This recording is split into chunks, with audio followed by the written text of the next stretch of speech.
ইল্লাল্লাহ লা ইলাহা ইল্লাল্লাহ লা ইলাহা ইল্লাল্লাহ লা ইলাহা ইল্লাল্লাহ লা ইলাহা ইল্লাল্লাহ লা ইলাহা ইল্লাল্লাহ লা ইলাহা ইল্লাল্লাহ মুহাম্মাদুর রাসূলুল্লাহ সাল্লাল্লাহু আলাইহি ওয়াসাল্লাম।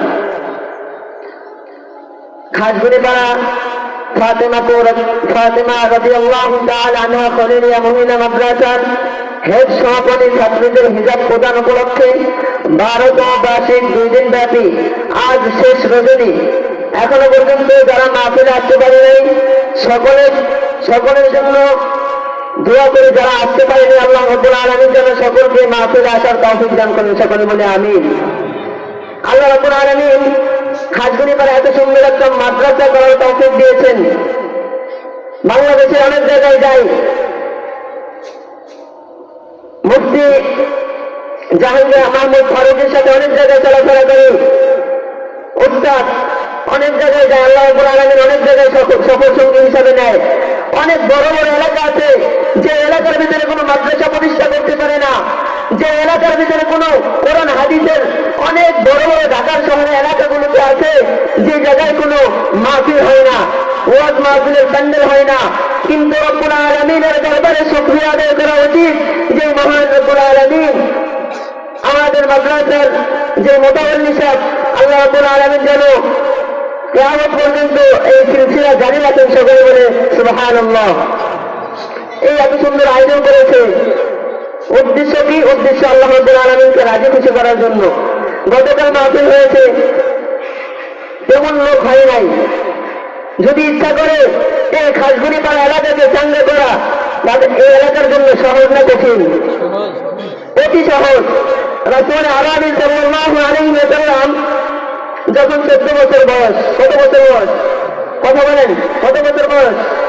রাসূল আরবি সাল্লাল্লাহু আলাইহি ওয়াসাল্লাম যখন 14 বছর বয়স, তখন রাসূল আরবি সাল্লাল্লাহু আলাইহি ওয়াসাল্লাম হিলফুল ফুজুল নামক এক সংগঠন তৈরি করেন, যার নীতিমালা ছিল এই: আজ থেকে কোনো দরিদ্র অনাহারে রাত্রি কাটাবে না, আজ থেকে কোনো মুসাফির লঙ্ঘিত অবস্থায় মক্কা ত্যাগ করবে না, আজ থেকে কোনো মা বোন দর্শিত অবস্থায় গড়ে ফিরবে না।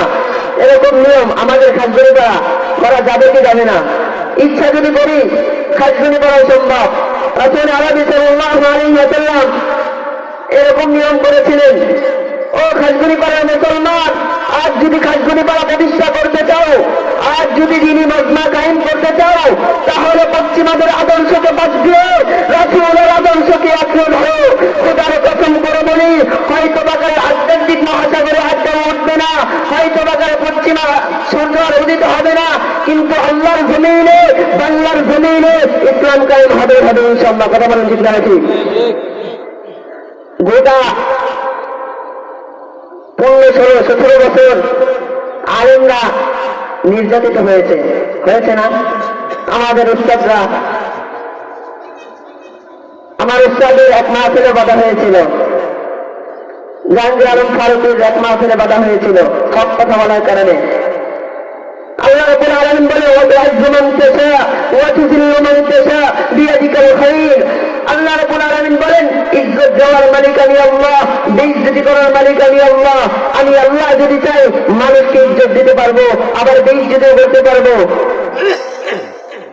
যখন আলেমদেরকে ষড়যন্ত্র করে জেলে ঢোকানো হয়েছিল, তারা মনে করেছিল আল্লাহ মনে হয় বলে দেখেন না, আয়না ঘর নামক সেই কারাগারে আলেমদেরকে বন্দী করা হয়েছিল।